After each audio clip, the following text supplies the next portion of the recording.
Laidos vedėjas Andrius Butkus draugė su žaviomis projekto dalyvėmis Liepa, Renata ir Gintarė šią savaitę nusprendė atsikvėpti nuo repeticijų.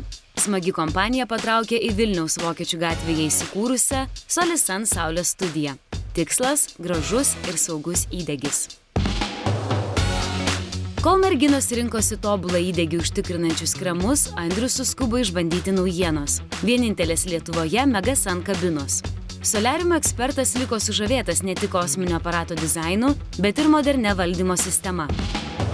Tuo tarpu Renata pasirinko soliariumą su šokoladinį įdegį garantuojančiomis lempomis ir vandens purškimo sistema. Pasak jos, kelias minutes ji pasijuto tarsi degintusi paplūdimyje prie jūros. Gražų kūną turinti Gintarė taip pat dažna Saulės studijos viešnia. Ji įsitikinusi, kad įdegęs kūnas atrodo seksualiau, o Saulės vonios padeda nors trumpam pabėgti nuo rudeniškos darganos. Merginai labiausiai patinka stovimo soliariumo kabinos, nes jose galima pašokti. Pagavęs azartą, Andrius nebenorėjo išeiti į lauką, tad sumanė išbandyti dar vieną kabiną.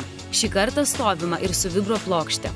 Raumenis atpalaiduojanti programa taip patiko šokėjui, kad kartu atėjusios merginos ėmė nekantrauti. Butkau! Alio, Butkau, kur tu?